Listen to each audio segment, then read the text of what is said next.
and gentlemen, welcome to Hero Movie Podcast, your greatest source for superhero movie and television discussion in the multiverse. I am your host, Adam Portrais, and I'm joined by sweet chunks of Kovacs from the internet. Boba Fett. And, of course, Bruce Leslie. Hey, everybody. Oh, boy. Hey, everybody. How's it going? How's it going? Bruce got a new mixer, everybody, and we're all doomed, apparently. But you're not doomed because you've tuned in on quite an episode here. We're doing things a little bit differently this episode, and we'll get into that in just a couple of few. But first of all, man, oh man, we got to say thank you. We have to say thank you to everybody who supports this show over at patreon.com/HMP. I think we're looking at about 45 people helping promote and support this show right now. And we'd like you to be like those fine people. So head on over to patreon.com/HMP. And right there, you can be part of the program, man. Get yourself the Dinger Zone. That's the most important thing. Am I right? So today we talked about the Snyder Cut, if that's an actual real thing or not. We also talked about ladies in film. That's right. Sometimes we get, pretty smart and intellectual over there. Right, guys? Oh, yeah. Yeah. Well, for us. Well, yeah, exactly. I mean, all things are being fair. But do head on over to patreon.com/HMP, pre-show, post-show, and, of course, the Dinger Zone. We appreciate all of you fine people for helping promote this show. Let's do it, boys, because we got a little bit of mailbag here. Ooh, fancy. Let's open it up. Mail's here. Because my starring the system in emails doesn't work right sometimes, we have a long overdue email from Matt. Sean? Yes, this is from Matthew Van Diver, also known as Secular Man at HMP. And he writes, I was all set to agree with Anti-Bible Man because although my favorite Golden Age comic book character is the original Green Lantern, Alan Scott, my second favorite, just on premise alone, is Madame Fatale. Fatal? Madame Fatal? Bruce? Yeah. Fatal or Fatale. Okay. I can work with Secular Man, though. In fact, I think the artist bug has bitten me, so thanks, Sean. My beloved Return of Swamp Thing got outvoted, but seriously, this was a great episode that I had a lot of fun listening to. Maybe next time, Swampy. Now to check out that first episode of Watchmen. I'll let you know if I have any theme song ideas. Believe it or not, we're talking Watchmen. We're the boys from HMP. Oh, I see. That basically what he's doing is he's doing the Greatest American Hero theme, but with the believe it or not, we're talking Watchmen. That's perfect. We're the boys from HMP. Yeah, it's pretty good. That's pretty great, Matthew. Thank you, man. Well, thank you, Secular Man. You've struck again. We'll be sure to have Bruce dress up in that outfit and sing the song for us on the website or something. All I need's the wig. He's like, I've got the rest. Don't worry about that. I want to be the old angry FBI guy. Oh, yeah. Next email here comes to us from Tim. This is I'm surprised that it's been this long and no one's actually noticed this until now. This one's entitled Dark Knight / Dark Knight Rises. Hey, fellas. First, a big shout-out to your excellent work on the Redford administration. Both the show itself and your podcast are outstanding thus far. Keep up the good work, and fellow HMPers, give it a listen. Thanks, Tim.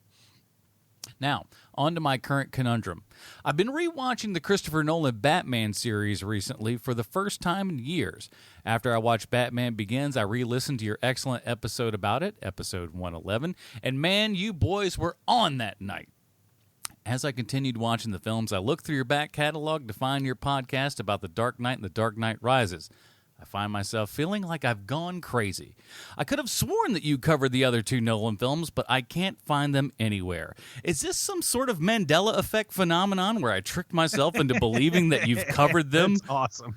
You've covered a lot of Batman over all these years. Did you ever cover them, or am I missing them in the searches? If you haven't covered them, please, will you sometime? Donor in distress, Tim, a.k.a. The Long Hauler.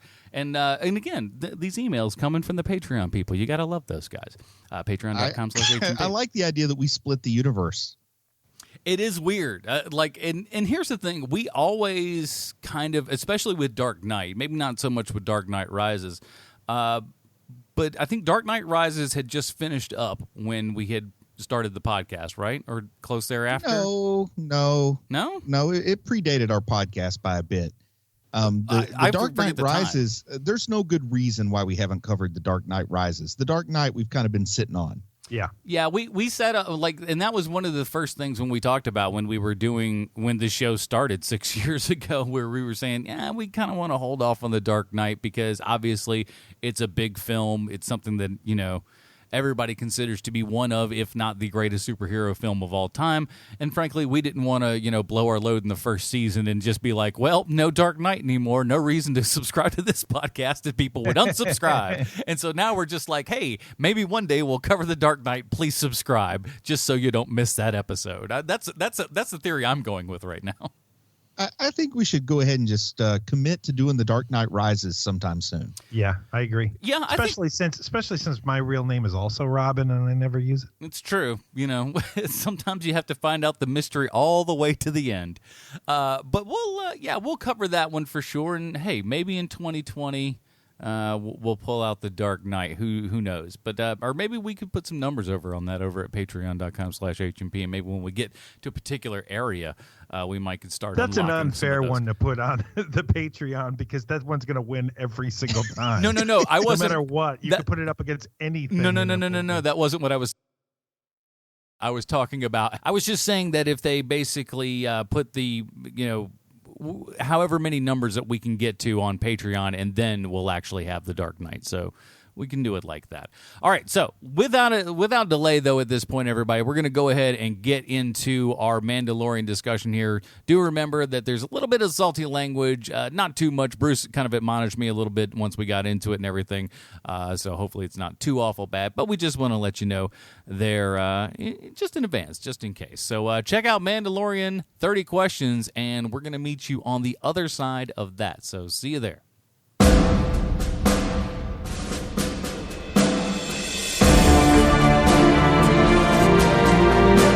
Welcome to Mandalorian 30 Questions, the only podcast to ask 30 of the internet's most burning questions about the Disney Plus series, The Mandalorian. I'm your host, Adam Portrais, and joining me today, your local scoundrel, Sweet Shawnzy from the internet. I am a scoundrel. And the rotting corpse of Salacious Crumb's cousin, Bruce Leslie. Hello, I have spoken. And we have 30 questions and only 1 hour with which to answer them. These are questions that we come up with, or you, our valued listeners, can come up with them too. Tweet us at the Mandalorian30Q on Twitter, or email us at Mandalorian30Q@gmail.com. And, we'll get you on the show here, man. We really appreciate that. And, of course, as always, links are in these show notes. So with that, gentlemen, 30 questions. I will start off here. In our preview episode, Sean and I said that this show would be, or Sean rather said that this show would be a down and dirty Western. Have they delivered that so far?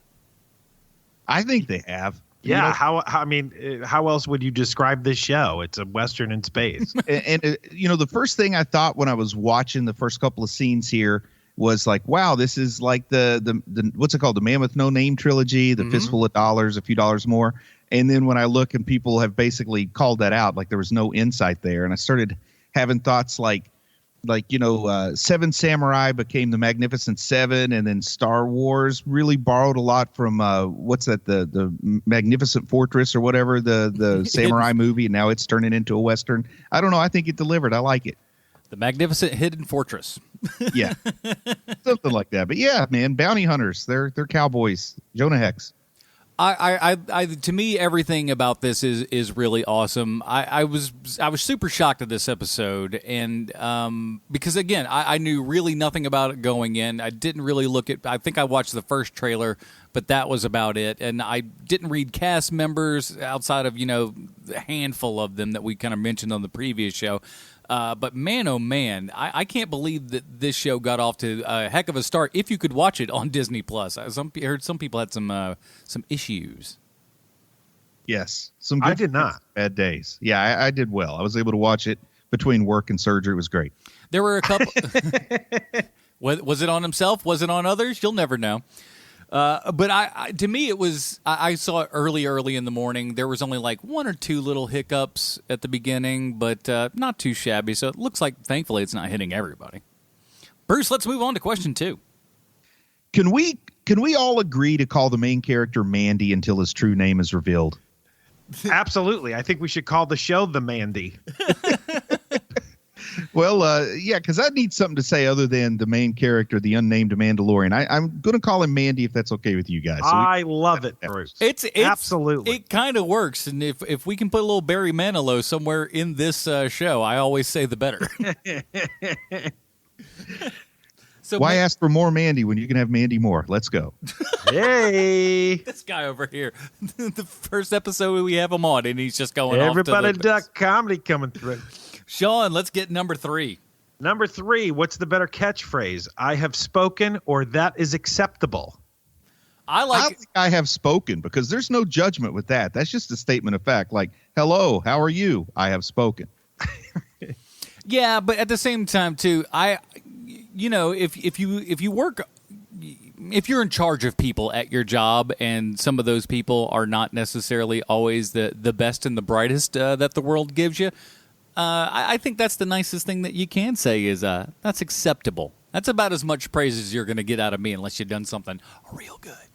Sean, I might be wrong here, but I think Adam would have very few occasions to use the catchphrase, that is acceptable. Yes, but I have spoken. He could say an awful lot. Yes. Can I go down a nerd hole for a second? Please. So IG-88. Right. IG-88 was one of those characters from Empire Strikes Back that is kind of like super, super fringy. You know, he was no one's favorite character. I don't care who you are. You did not love that character coming out of Empire Strikes Back. You made fun of him on Robot Chicken, everything. Right. But what ended up happening is that IG-88 became one of the coolest characters because of the Nintendo 64 game Shadows of the Empire, where it was like spooky and weird, and they used him perfectly, and they made him move in a way that you didn't think he could move in the game, where he has 360 view, he can shoot both guns at the same time, and being able to see that live, being able to see that in an episode of a show, that it is so glorious. And it's not. I know this is an IG-88. I know this is IG-11, but we're going to see IG-12, IG-13. I mean, we're going to be seeing all of these. We're going to be seeing this character again in just different iterations. And we have to understand too. There's going to be a sizable part of the folks talking about this that are going to be talking about that shootout that IG-88 and Boba Fett had. I mean, that's just going to happen. Yes. Oh, I am sure from the layperson that this is all going to be that Boba Fett show. Mm-hmm. It's like your uncle that calls all vampires Draculas. Like somebody's like, man, there's a whole planet of Boba Fett's out there. A lot of Draculas out there. That's right. And they call it the Walmarts. Number 4, Adam. They talk about not taking off the helmet no less than 2 or 3 times. Are they setting the table up for a question about why he never takes it off? Like the inevitable question from new watchers, why he never takes it off? Or is it a sure thing that the head is coming off before the end of the series, or the helmet, rather? I don't think the helmet's ever coming off. Yeah, I think that I think that that's absolutely the right way to play it. What Sean said. I don't want to talk too much about prequels, but I think it would be cool if they never had shown us what was under that helmet the way they did. Right. But I do think that, this is that setup of doing that legwork. That is that question that audiences will have of, is he ever going to take the thing off? And they tell you right up front, no, like I said, no less than 2 times. I think it's 3. But they go, no, we're not taking it off. I'm not taking this helmet off. Shut up. It's staying on. He's basically Frank. Like they catch him in the shower with the helmet still on. And so like, well, oh no, I'm sorry. I'm just freshening up. Thank you. Someone's in here. This is just a straightforward question. When is this taking place in relation to the movies? It's 5 years after Return of the Jedi. That's what I was understanding. Okay. So how many years after the Battle of Yavin, or the standard time there? I can't remember how much time passed in between those 3 movies. I can't remember either. I want to say it's 10 years, but I don't know. Okay, so but 5 years after Return of the Jedi helps kind of make it clear what some of the things we're going to see here mean and what they don't mean, and what what are possibilities and what are not possibilities. I mean, anybody from the original cast showing up, save for some Rogue One shenanigans, that's off the table if it's only 5 years after Jedi. Yeah. Makes sense to me. Question 6, me. If Adam had the option to self-destruct, we all know he would do it, but where would he do it? It would be in a movie theater with an incorrect aspect ratio on the screen. That's incorrect, because honestly, it would be that makes me angry. That does, but patrons make me more angry than. Of course, yeah. The public is always going to be the worst thing about a job where you have to serve the public. It's the worst. It's the worst. But even when I do it for pleasure. Which is worse, aspect ratio problems or when they got the sound through the wrong channels? Oh, God. Sound 100%. I've gone into movies where the center channel, all it is woofer, so you just hear this. Or if you go in there and it's all tweeter and all you hear is a really high end and there's no, it's awful. I just have the worst experience and the worst luck with everything. That's just, and yes, that would, after they looked at you at the theater and said, oh, okay, we don't know how to fix that, that's when you blow up. There you go. There you go. Thank you. Number 7, Adam. How long do you think it took the crew to clean up the amount of jizz Brian Posehn probably expelled during acting in a live-action Star Wars show? I think it's easier just to move to a new location. We've wrapped and then moving on.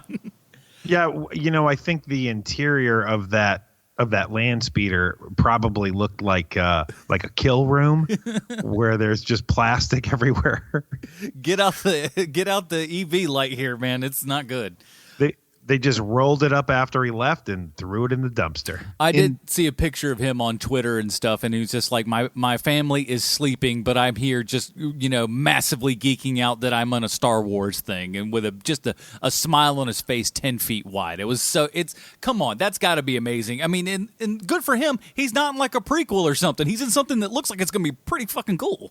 Yeah. What's the chances, like in terms of percentile, what are the chances that he brought his own lightsaber from home and it was under that robe he was wearing all the time? Just in case. I'm not saying that we're going to do it. I brought it in case you wanted to do something. That's, it's up to you. I'm just leaving it on the table, letting you know that we're raring to go if need be. They told him not to bring it. He snuck it in the old prison wallet. Bruce, question number 8. Was Nick Nolte wearing a mask, or does he just look like that now?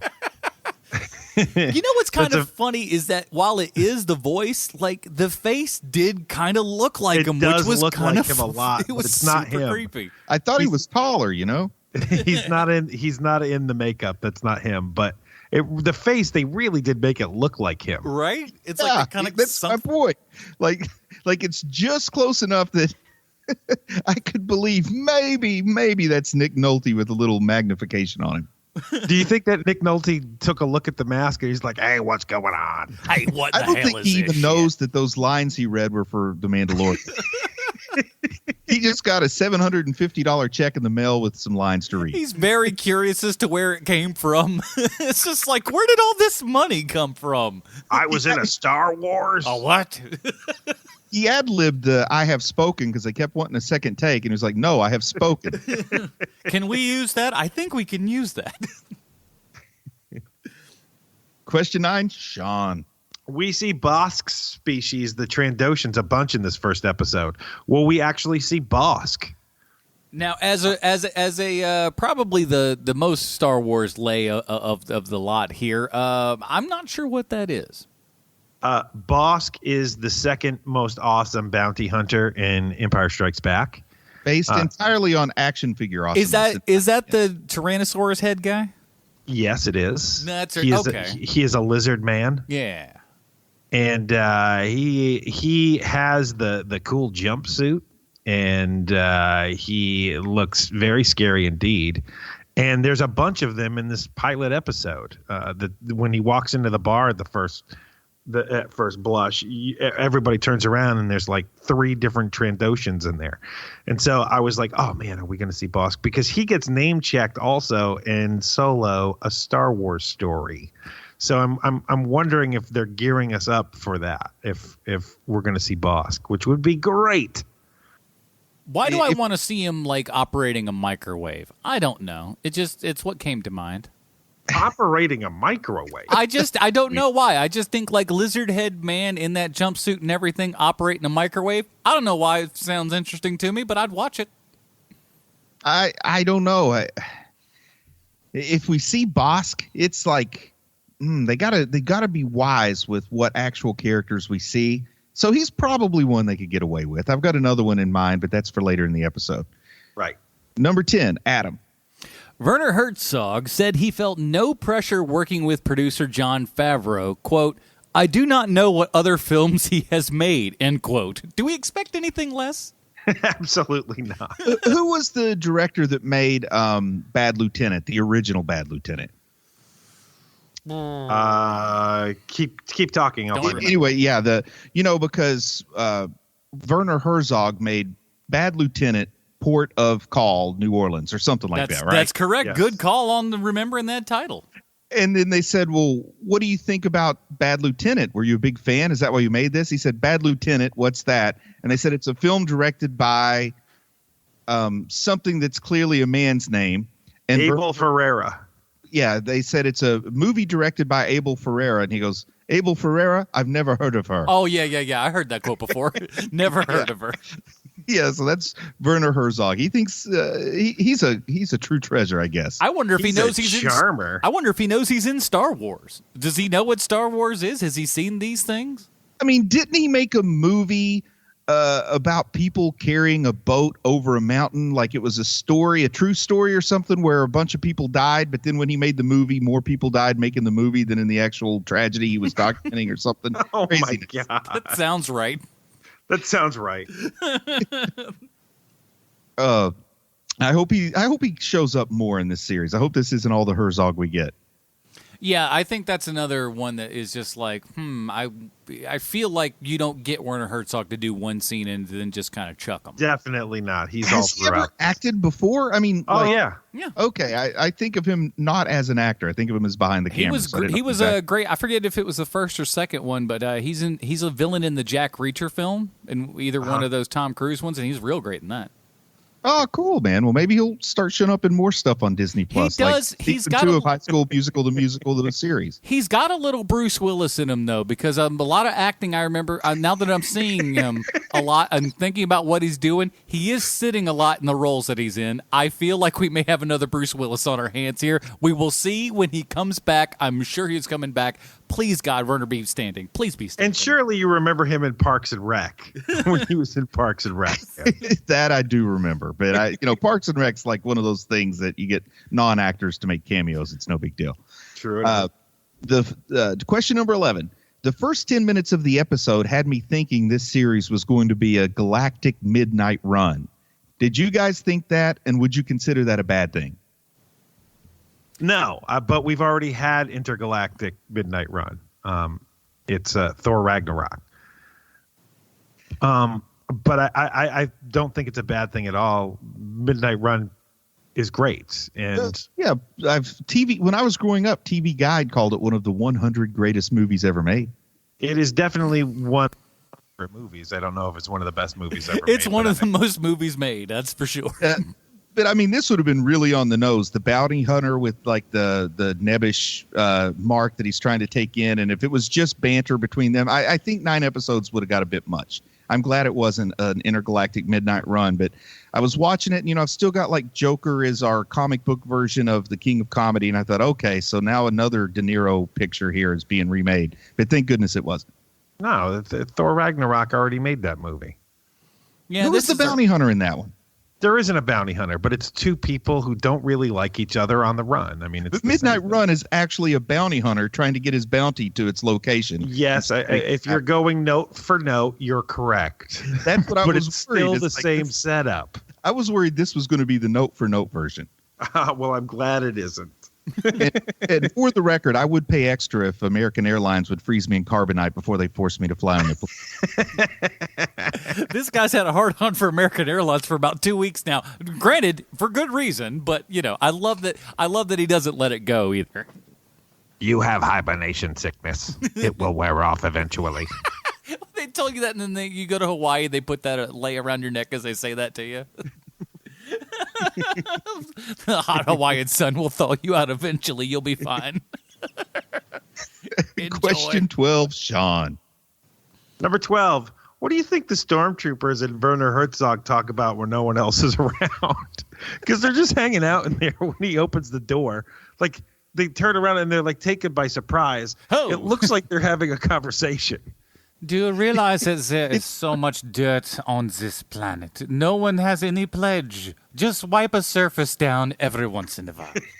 It's probably like how cell service has gone down the tube since the Empire crumbled. Oh, yeah, I bet. I bet. Yeah, that's the thing, though. They do mention at some point about the Empire falling and everything like that. You know, you don't think about the services that the Empire was also offering and how Yeah. They had all the, healthcare plans. More interesting is like what was Werner Herzog actually saying to those extras in Stormtrooper gear?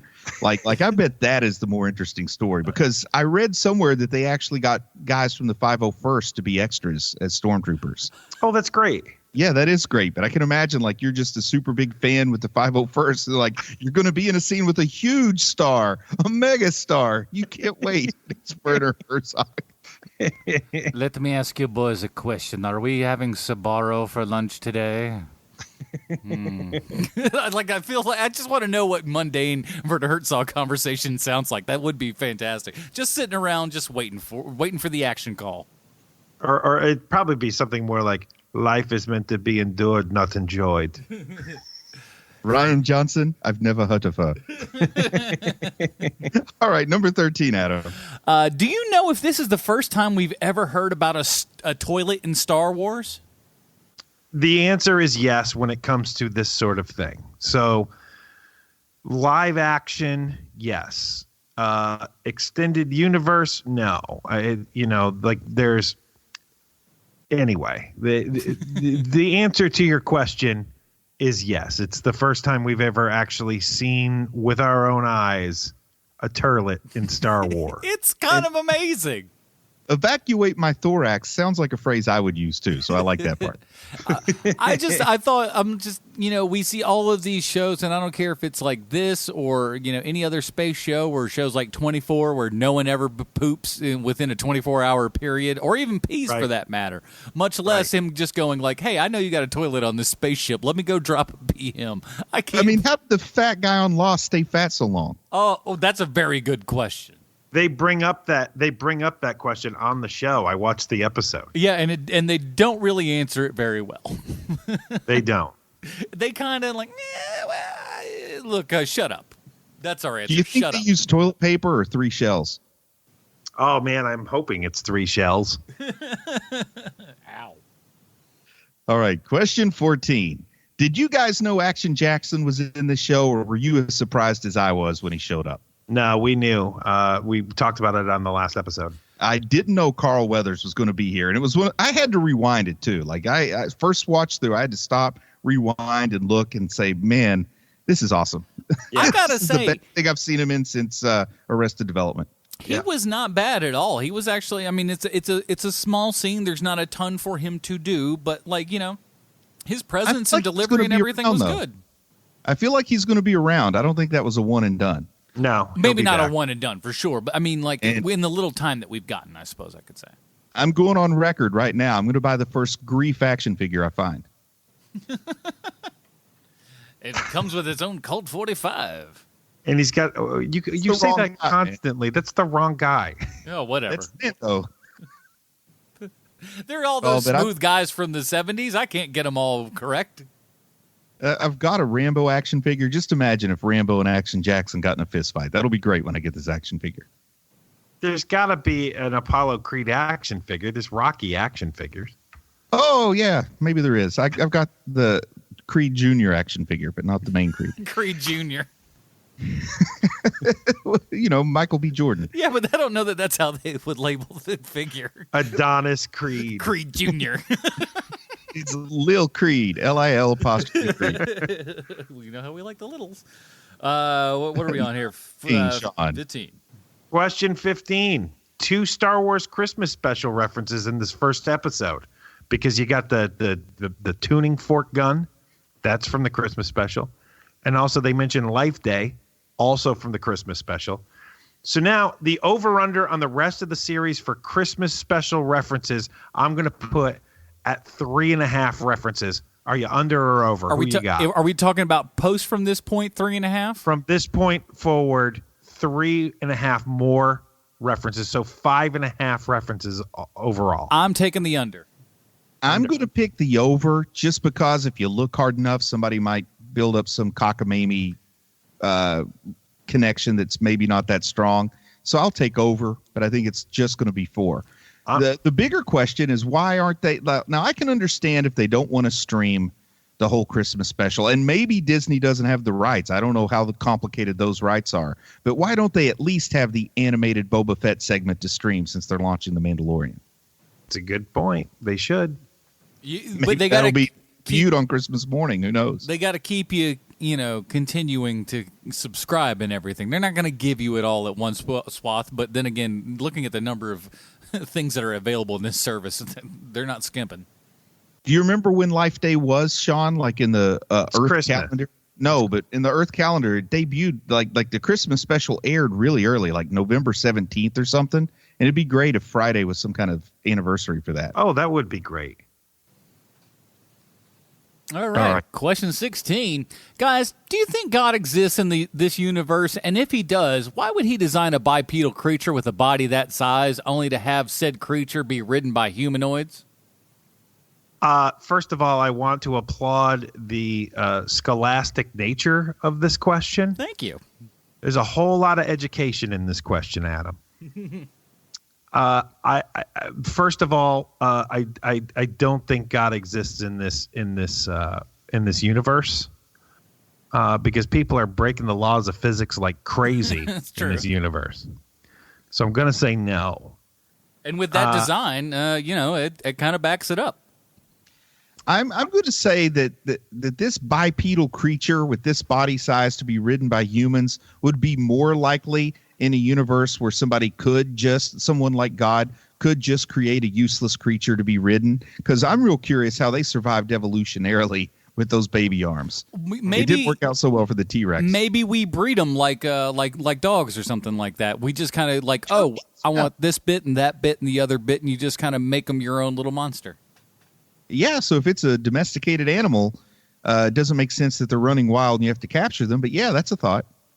And again, we're not taking any helmets off, no matter what. Just want to let you boys know, I ain't taking off this helmet. Stop trying to push the Also, as many times as he got thrown, the last thing you should be advising anyone to do is to take their helmet off riding one of these things. It's like, the reason you're struggling to ride that motorcycle on the highway is you have your helmet on, son. Nick Nolte's character does not fear any lawsuits or retribution of any kind. Should there be an injury on his property? Yeah. Oh man, I was just picturing Gary Busey when he said take your helmet off. Number 17. Who's been changing that Baby Yoda's diaper for 50 years? Someone's clearly taking care of Baby Yoda, because that is a very clean baby. And he was swaddled and kind of stuff, it looked like. Yeah. 50 years, too. I mean, that means it predates the prequels and everything, right? Baby Yoda's been around for a while. Well, no, I mean, 50 years, again, the droid himself says it. It's just like, hey, aging ain't different, is different for everybody else. It's not going to be the same sort of one lap around the planet kind of thing. I think he ages like and I've always thought this for all of the Star Wars stuff, is Yoda just ages like a dog. That's why he's, kind of youngish looking in Episode 1 and all the way up to, Empire and whatnot. I always thought fast. that, going back to like real time, going back to 1980, I thought Yoda looked that way because he was so old. Like, I thought he was a normal dude, and because he lived so long, he turned into Yoda. But I guess he was born like a Yoda. And correct me if I'm wrong, guys, but I've always been under the impression that the world of Star Wars, including the extended universe, has made a point never to give a name to Yoda's species. So we have nothing to call this thing other than a baby Yoda. I called him Yertles. It just sounds right and feels like a Star Wars. It's like you guys have never even heard of Yaddle. Well, that's as close as I got. I'm like, that's the only other one that I'm aware of. So I was like, Yodels or something like that. I don't know. They all got Y's in common.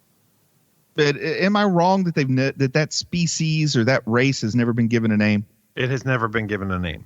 So I'm in the right referring to it as Baby Yoda until we have something else. That's kind of an interesting thought, really, when you think about how long Yoda has been around as a creature, and the fact that we don't have that information, and especially in the land of Star Wars, where 8 gajillion damn things that have absolutely nothing to do with anything are explored to the nth degree, but we don't even know what species he is. That seems weird. Yaby. and also, if this Baby Yoda is so important, why wasn't Palpatine looking for him? Why wasn't Darth Vader looking for him? Why wasn't Obi-Wan looking for him? Why wasn't Yoda looking for him? Like, I'm not liking that he's 50 years old. If he was 5 years old, I could go with it. But I know what they're doing. 50 years old, we got to roll with the punches. But he's not, again, Bruce, he's not 50 Earth years old. He's 50 whatever his species is old, They give us dates before and after the Battle of Yavin.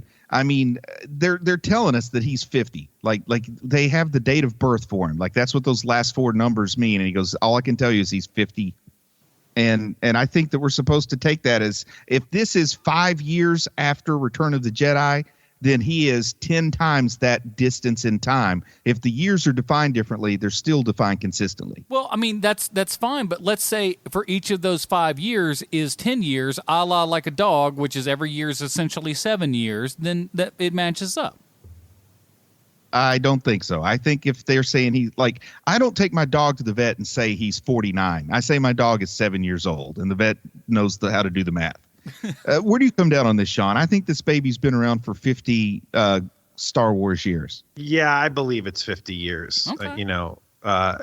It's one of those things where, like, wow, because you hear about that all the time when it ever comes to Yoda or Yaddle or whomever. Is that it's, these are incredibly, incredibly old creatures. It's one of the things about the species that you do know. It's brought up constantly. But nothing specific, though. I mean, I don't know. Maybe... I bet you something's going to be elaborated here. Well, maybe yeah, it was frozen in carbonite for 49 and a half years. Who knows? I'll say this. If they ignore this and never come back to the Baby Yoda, then yeah, I think that there'll be a real big problem with that.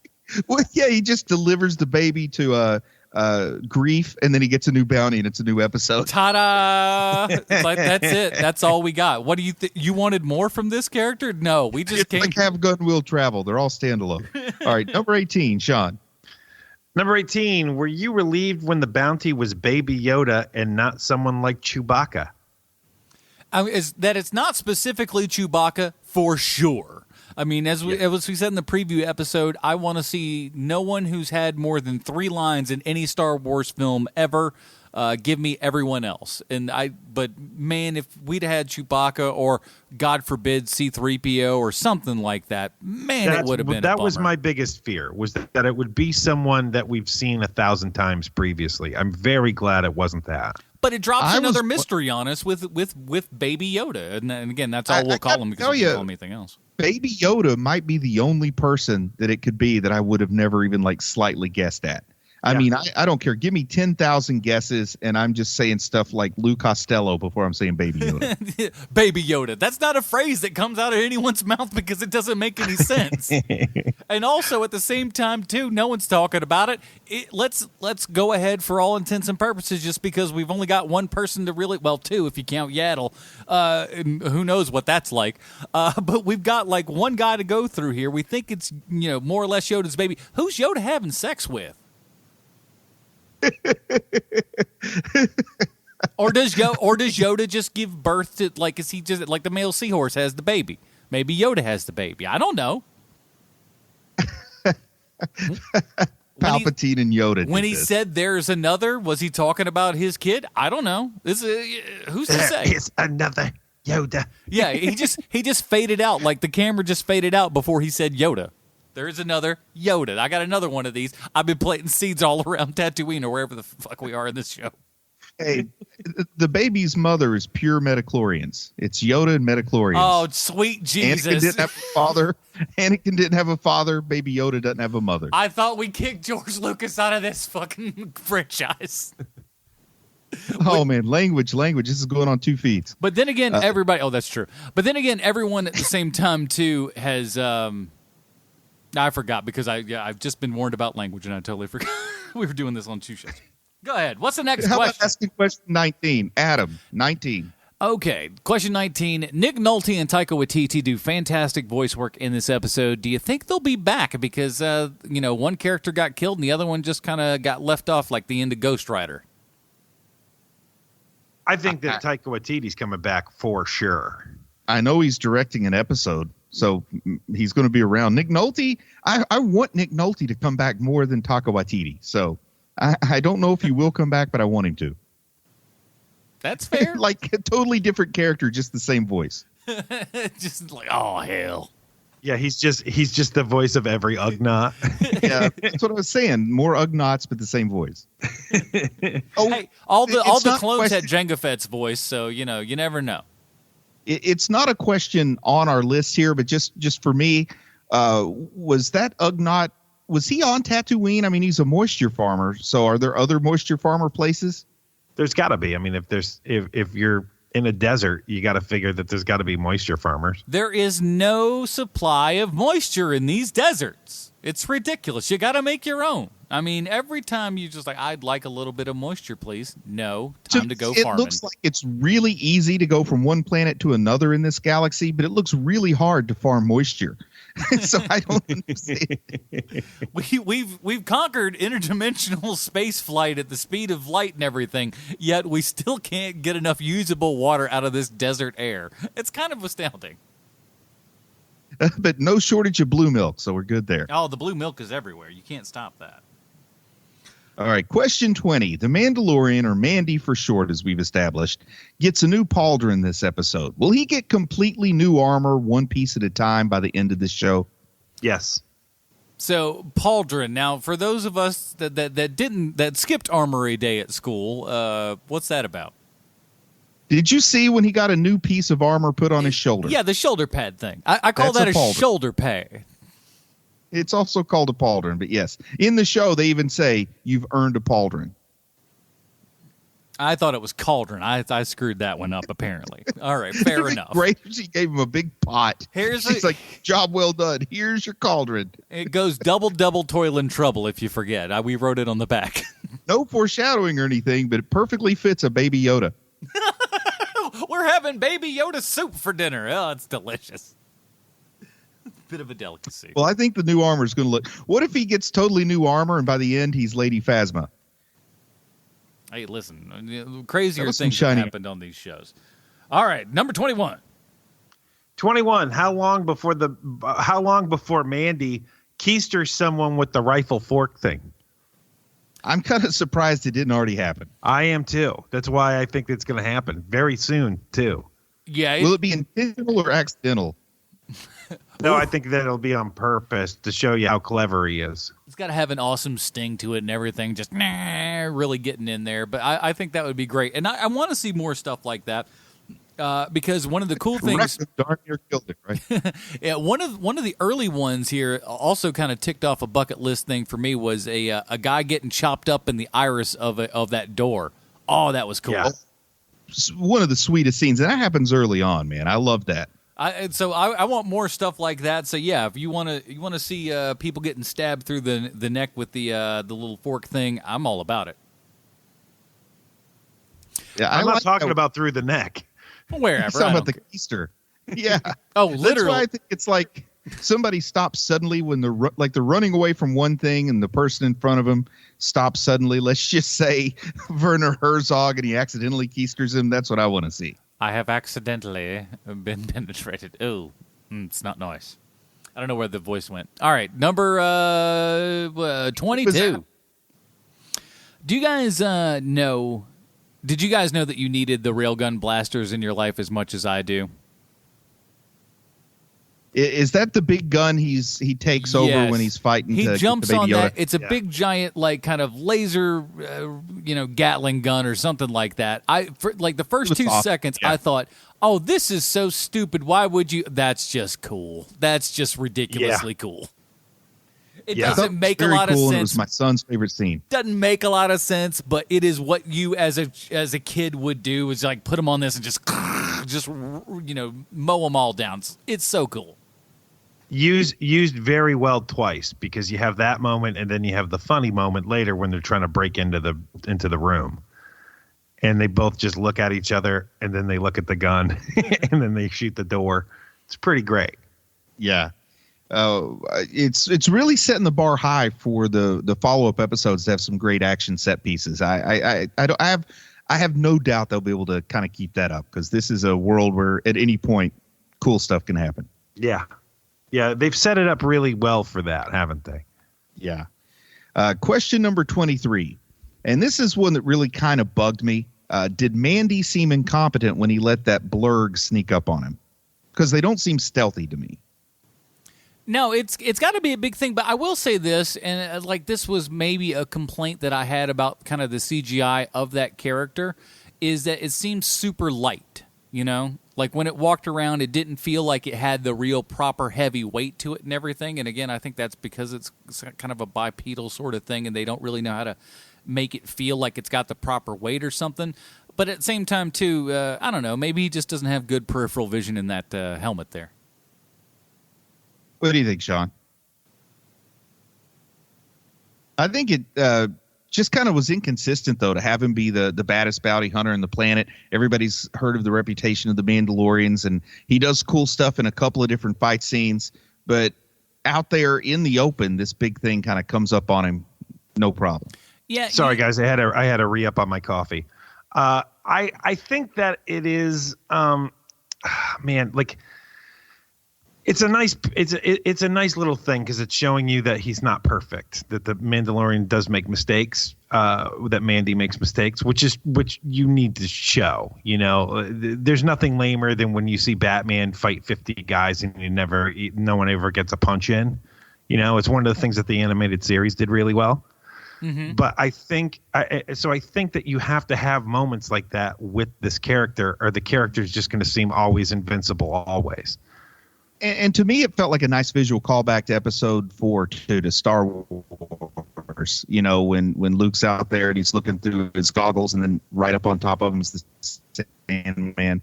Tusken Raider, yeah. Yeah. Well, I'm old school. The original toy was called the Sandman. Sand people, yeah. Tusken Raiders when I go to Olive Garden and get that all-you-can-eat thing. Well, we'll be having the Tusken Raiders this evening. Oh, excellent choice, sir. Unlimited breadsticks coming your way. Question 24 is a wild card question, Sean. What do you got? Question 24. In this episode, no one is Force sensitive or a Jedi. Do you think that's a good thing or a bad thing? Oh, Baby Yoda is Force sensitive. I hope he's not. I hope there's none of that. I mean, frankly, this is a Star Wars show, but the Star Wars universe does not, and I think should not, be solely identifiable through the lens of the Jedi. I like the idea of having complete stories that don't feature a single Jedi. We may get a Jedi or two in here, but I hope not. I hope ultimately that this is a show that just focuses on these characters and the types of adventures that these characters have, and don't really cross over with a lot of the mainstream stuff that we know, because here's the thing, we don't need that stuff. And I mean, we didn't have anybody who was Force sensitive in Solo, right? Or at least not until the big surprise at the end kind of thing. Right, not until we see the big surprise, right? But boy, this would be a weird place for that big surprise at the end of Solo to show up.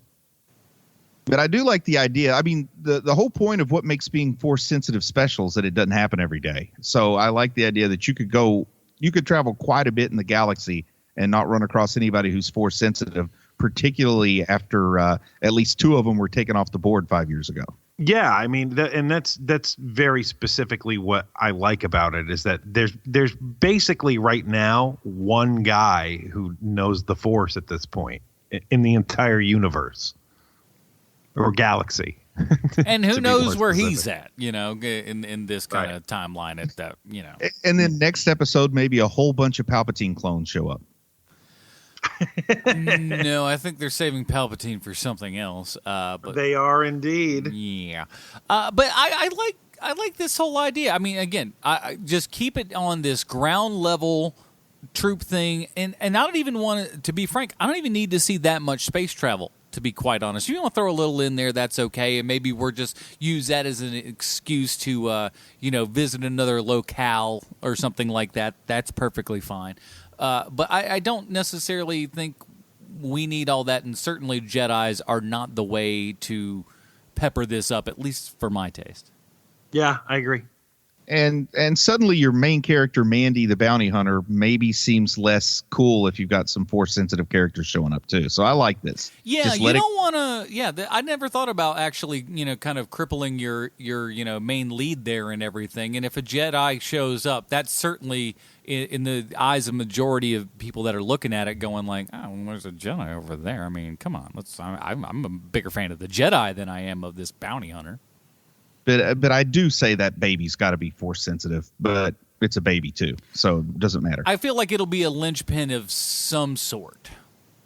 I mean, you don't just you don't just deliver us a baby Yoda. You don't pay cargo freighters full of Beskar steel for just a baby Yoda. I mean, there are collectors out there, I'm sure, but it's got to have something more. How much for this baby Yoda? Question 25 goes to you, Adam. What do you guys make of the score for this? It's a little bit. It's actually a bit different than I thought it would be. It's pretty much what I thought it would be. How's it different to you? I mean, first off, I don't necessarily pay attention to the score like you do, Adam. But how was it different than you expected? I thought it felt like it came from 30 plus years of watching Star Wars stuff and set me up to expect. Yeah, it sounds like the incidental music from Star Wars to me. No, so I mean, there's definitely some regular Star Wars theme stuff in there, but this has a far more Rogue One kind of feel in it from time to time. There are certain kind of cues that are very much of that sort of. I can't remember off the top of my head who did the score for that, and it really kind of ticks me off. But there was I felt a little Rogue One in there as well as kind of more legacy Star Wars type score as well. But I love it. I love what they're doing. It gives that Star Wars, but there is that kind of a Western-y feel in there as well, and I think that's being invoked pretty well. But again, I'm a little over analytical of these things. As long as it's not like chock full of pop songs like Guardians of the Galaxy, I don't think it's going to be jarring to me. If it's just here's holding on for a hero. They find Baby Yoda and it's oop, there it is. Oh Lord! And then he just does a big rap or a dance or something like that. That's all the ways to ruin this show. No good comes from any of that. No. Yeah, so I thought just cinematic orchestral score, that's all the same to me. I don't have the ear for music to tell the difference between one orchestral cinematic score and another, really. Unless you start doing, the bois and stuff like were real big a few years back. That's fair. Question number 26, and this one's important to me. Do you guys think we can get riding the blurg to become a popular phrase in everyday life? Like if you had a tough day at work at quitting time, you'd say, I really rode the blurg this shift, or traffic's bad. Hey, family, we're really riding the blurg on Highway 64 right now. Sean, if I may, Bruce, stop trying to make blurg happen. And then I'll put my 2 bits in. Please stop trying to make blurg happen. What was that, Adam? It's not going to happen. Blurg will never happen. It's not going to. Quit trying to force it down our throats. George Lucas tried this about 20 years ago with Wizard. What do you mean? He has one of the kids go, "Wow, that's Wizard," in episode 1, and it is so shoehorned into it that it's just like, oh, George, no one's going to say Wizard in their real life. Although, because it was so bad, smash cut to 10 years later, give it a 3 Mississippi, people start using Wizard in real life. It's just sarcastic enough where like, oh man, that's Wizard. I just picture driving down the road, seeing somebody like with a flat tire beside the road. Yeah, know your audience, man. It's not going to work. It's not going to happen. Pull over, roll down the window, and say, you're still not listening. You don't know your audience. You're going to try to. You're still trying to muscle that in. It's not going to work. I have spoken. Yes, you have. He speaks a lot. Sean, we're on to you. Okay, so because I used this one the last time, I'll use a different one now. The Mandalorian blacksmith is a lady. You think we're going to learn more about her in future episodes? First off, I love her helmet. Yeah. Yeah, I think you're bound to at this point. But the helmet's actually kind of interesting. I think I like his amount of vision better than hers. Seems like she's got a real problem there. She's not fighting anybody. She's banging a hammer, But here's a question. I don't know how familiar you guys are with G1 Transformers, but the first thing I thought when I saw that helmet was Bumblebee. Like that's interesting. Yeah, the cartoon version of Bumblebee, not the movie version. Yeah, that's interesting. Yeah, it looks very much like cartoon Bumblebee. Oh, man, if this lady transforms and takes off, I'm going to have a cow. It's going to be great.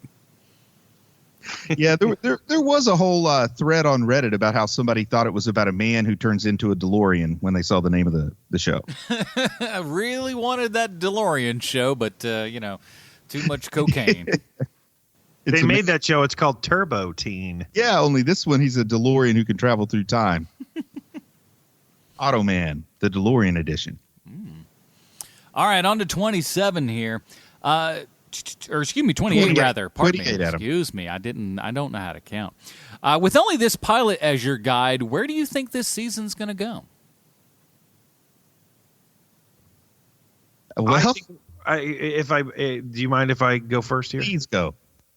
I think that it's inevitable that we're going to run into First Order. Just because it's about the right time. They're in the Outer Rim. They're in deep space at this point. So I think that we're going to have to run into someone. Whether it's, like the man, I can't remember the character's name now, but there's his father, the other guy who runs the First Order, because it's Kylo, and then there's the other guy. Snoke. Are you talking about Snoke? No, the redhead. Brendan Gleeson's character. Yeah. I'm Gleason. sorry, I thought you were talking about Snoke for a moment. I forget what his. Oh God, Donald. His father is largely responsible for getting all the troops together for the First Order. I think it's inevitable that we run into him during this season. Yeah. I mean, that's kind of what I was thinking when we meet Werner Herzog with some.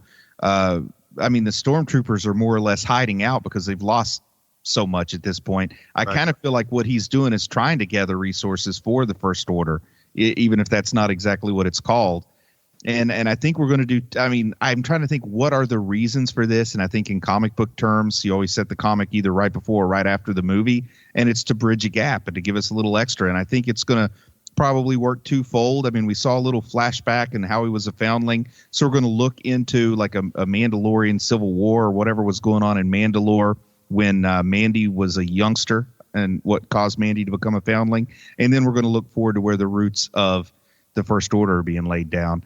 And something's got to happen with this Baby Yoda, but I don't know what, because there's no like Baby Yoda in the follow-up movies, and there's no Baby Yoda in the movies before. So I'm hoping they haven't put themselves in a corner by introducing this Baby Yoda that you can't suddenly in episode 9 say, oh yeah, plus this Baby Yoda was around the whole time during 7 and 8. We just didn't mention it.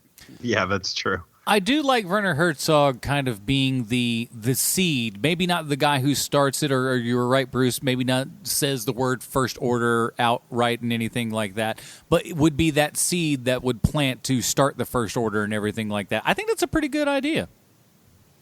Yeah, he's like the Nazi guy hiding in Argentina that thinks the Third Reich's going to be rebuilt in South America. That's kind of who this guy is at this point. That is a lot. That is really what it feels like. That he's trying to marshal a force together. But I mean, and again, it's one of those things that you don't hire Werner Herzog unless you're going to do something and something kind of important with him. And nor do I think he would take a role unless they were doing something. You know what I mean? Right. All right, on to question 29, Bruce. Do you think Dengar will get his own show or just show up in this one? I know where Dengar is right now. Okay. Dengar goes through a tough time. It's in one of the books, one of the new canon books. Oh, the new canon books. Okay. I was going to say, because everything I know about him would be from old canon that doesn't apply anymore. He becomes a drunk and overweight and a joke. And he gets together with the Rancor Pit Master. And they build a business together, and he slowly becomes Dengar again. Like, the Dengar that we know from Empire Strikes Back and from the old EU. And so that's basically where he is right now. He's in the middle of nowhere, like building out a Rancor business with the Rancor Pit Master. Now, in the old EU, there was a story for everything. Like if there was 10 seconds in the background of a guy who's only wearing one shoe, like he has one shoe on and one barefoot, then there would be a short story explaining how he lost his shoe that day. You know what I mean? Will there be a planet where the entire race only wears one shoe? And it could also be the sillier stories, though. That's like how some silly way that he lost his shoe that day. Mm-hmm. And like there was like the silly EU story about a guy named Manny Bothans who stole the plans and died. Like rather than the race Bothans, it was a guy named Manny Bothans. And I feel like I read one of those silly stories. It was like how he hit his head on his way to the bounty hunter meeting, and he's embarrassed because he has to show up with that head wrap on like it's a bandage. And that was a funny story, but I don't think it's canon anymore. Yeah, it's not canon anymore. But Dengar, I think, like if you were saying Bosk was the coolest bounty hunter, Dengar was the lamest, I always thought. Nobody wanted a Dengar figure, so I like the idea of Dengar showing up and getting some street cred here. Yeah, I think that 4 Lam will give you a run for your money too when it comes to like lame bounty hunters. But yes, I agree. And question 30 goes to you, Sean. Question 30. There's a lot of famous cameos in the pilot. Who would you like to see in upcoming episodes? It's hard for me to imagine that Patton Oswalt doesn't have something in an upcoming episode. Mm-hmm. I mean, he's not done anything in 7 or 8, right? No, not well. No, he made maybe a voice or something somewhere. Maybe I don't know. See, I don't think he's done anything. So I don't either. Maybe and not. I think he's the person that deserves it. Especially Brian Posehn's already been in here. It's hard for me to think who deserves it more than Patton Oswalt. I don't know if deserves is the right word I'd use, but I'm sure he would enjoy it, and I would enjoy him in there. I don't deserves, like, who does anyone deserve? I don't know. That seems like a weird word to use. I will tell you this. Mine is only from, it's personal, but hear me out. Emmanuel Lewis.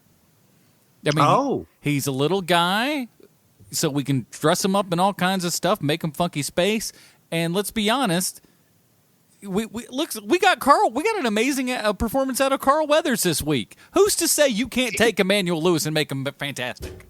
And also, nobody believes that Emmanuel Lewis looks 50, but he is. Yeah. Emmanuel Lewis, Baby Yoda, same size, same height. The difference is here that Carl Weathers. Carl Weathers. That was the fastest cameo I ever seen.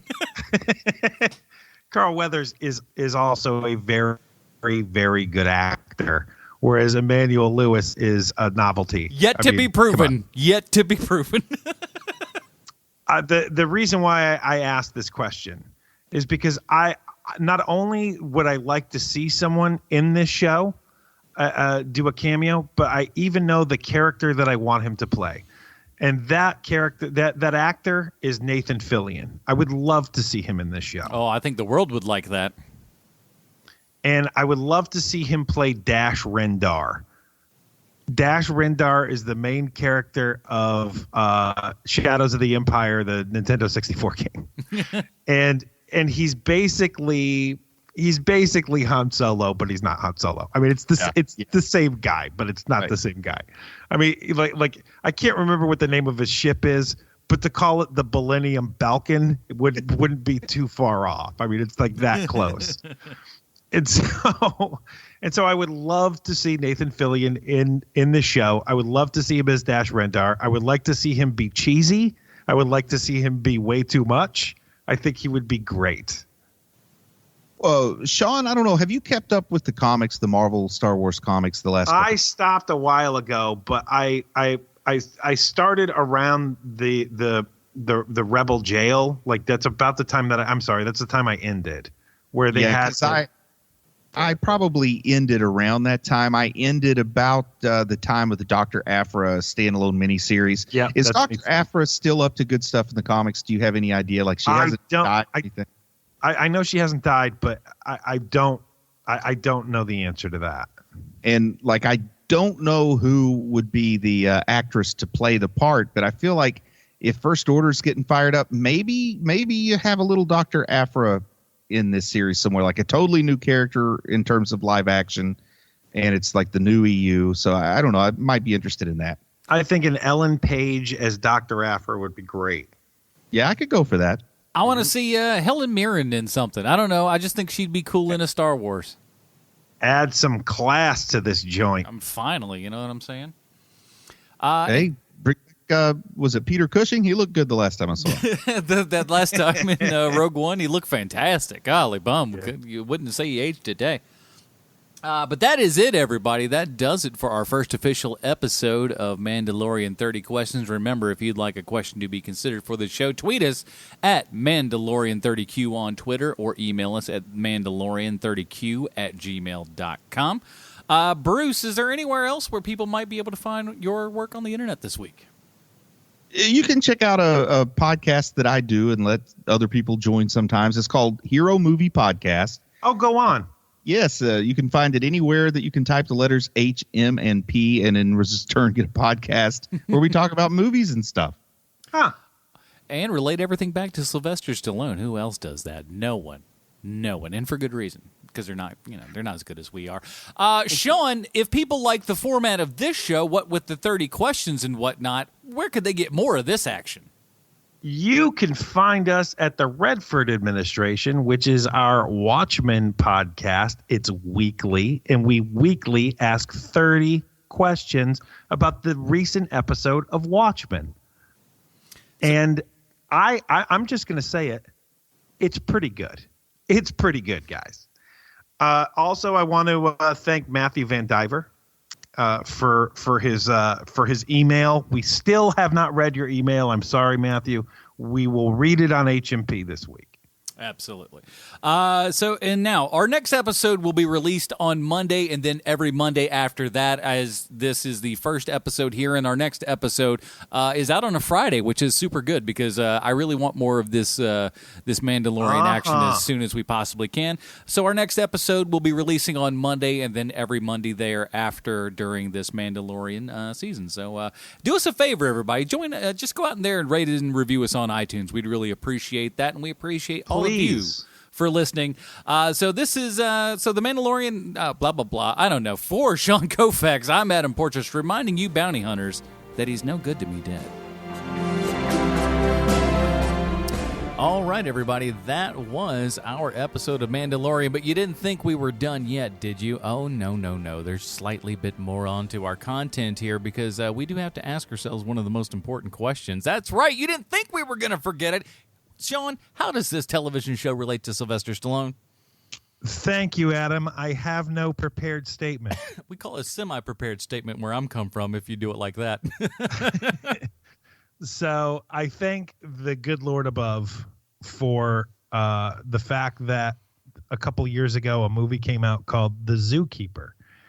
Because when that movie comes out, all the people that Stallone had never worked with before all worked on the same show. Like Rosario Dawson, that saved me when it came to any of the Marvel Netflix series. If you guys remember, there was a whole lot of Zookeeper references when those were coming around. We've done more to prop up that movie. And I'm pulling that one out again because guess who also worked on the Zookeeper? None other than Nick Nolte as Bernie the gorilla. I'm a gorilla. Oh, I like bananas, guys. Come on. I would guess that he's a lot more swarthy than that. That's and he true. Probably has like some sort of weird, like he's a kind of like he probably gets drunk. I don't know. I've never seen a zookeeper. I'm just guessing. That gorilla got into the Mickey's Big Mouth. He's going to town on. Did you just pull that out of nowhere, Mickey's Big Mouth? That's what he drinks, I'm pretty sure. Because I had not seen a Mickey's Big Mouth in probably like 20 years. And the other day I'm hanging, I'm in this location that is terrible, and I need to leave it immediately. And the guy who owns the place has a box full of empty Mickey Big Mouths. I was like, oh wow, I haven't seen one of those in 20 years. That guy's got to be hurting today. Like the hand grenades. Yeah, like oh, I love the bottle more than the contents. Well, of course you do. The contents are awful. But when in Rome, Mickey's Big Mouth it is. It was House of Pain's preferred malt liquor. But there is your Stallone connection this week. Is Nick Nolte in The Zookeeper worked with Sylvester Stallone, who was also in The Zookeeper. Come on, everybody. Where else are you going to get some of this? So we appreciate that, Sean. Thank you. And Bruce, we're good with you. That's okay. No, but we thank you guys again for joining us in this episode. And if you did like this episode of Mandalorian 30 Questions, just look up Mandalorian 30 Questions in your podcast player of choice and download it. Give us a 5-star review, a.k.a. Humdinger. Humdinger. We'd really appreciate that, and thank you to all of those of you who actually have. We've been up in the top 150 of iTunes TV and film for some time now, and I believe that is absolutely thanks to supporters over at Patreon, our Patreon supporters, because those guys follow us everywhere, and of course you guys and stuff following us over there as well. If you haven't yet done that, hopefully this episode convinced you to do so. That's it. Join us next week for our Patreon vote for Sean Kovacs, Bruce Leslie. I'm Adam Portrais. Stay super, everybody. Bye, Marty and Evie.